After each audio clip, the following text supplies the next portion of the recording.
When Margaret turned 72, she expected the loneliness to feel heavier.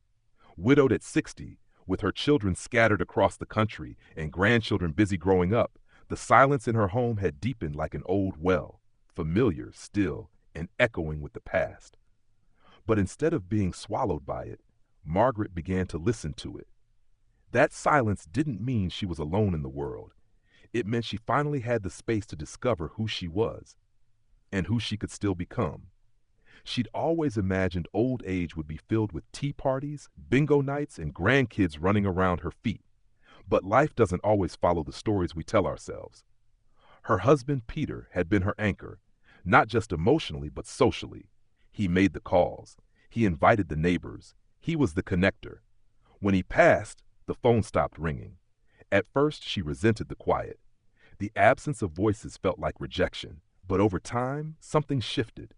Instead of waiting for someone to knock on her door, Margaret opened her own. She started small. A walk to the park, nodding to the same faces she'd passed for years without speaking. One day, she stopped to compliment a woman's dog.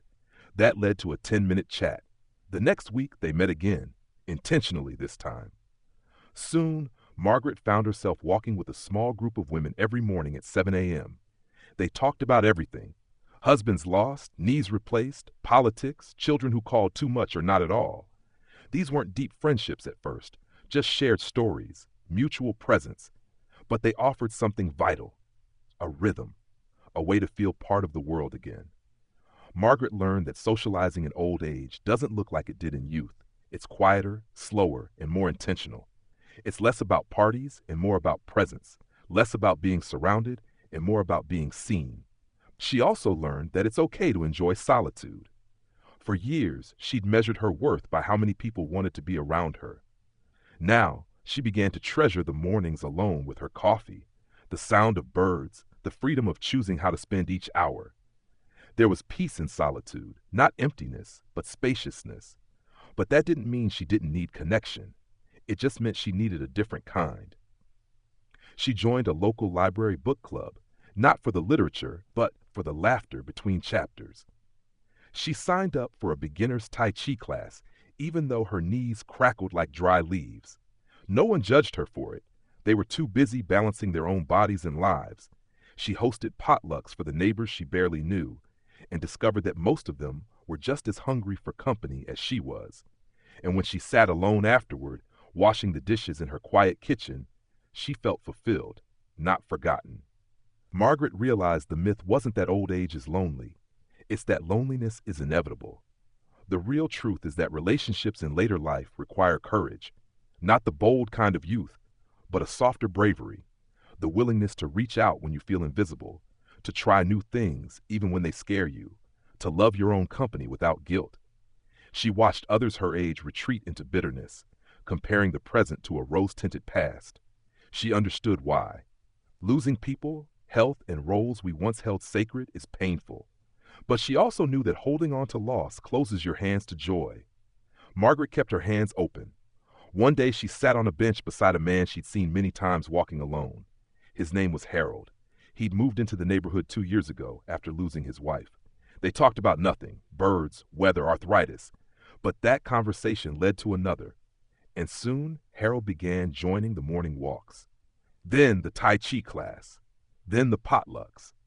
Margaret never called him a partner. She didn't need to label it. What mattered was the companionship, the quiet joy of sitting beside someone who understood that laughter doesn't always have to be loud, and love doesn't always have to be romantic. As her days filled with gentle moments, a shared joke, a good book, the warmth of sun on her porch, Margaret felt more alive than she had in decades. Not because she was constantly surrounded by people, but because she had built a life where she mattered to herself and others. The truth about socializing in old age isn't that it fades, it transforms. You stop looking for popularity and start valuing presence. You stop needing to be invited and start becoming the one who reaches out.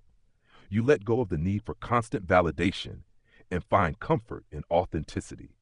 Margaret wasn't the exception. There were thousands like her, women and men who'd faced the storms of loss and the slow unraveling of time, yet stood up again with new eyes. People who understood that a meaningful life isn't behind us, but always within reach, even in the final chapters. Now, at 77, Margaret wakes up each morning with a quiet excitement. Not every day is perfect. Sometimes the silence still feels sharp, but she knows how to meet it. She knows how to turn it into a song instead of a shadow. She keeps a note by her bedside. It says, "Alone doesn't mean unloved. Silence isn't emptiness. Peace isn't loneliness. You're still here. Keep going." And so she does.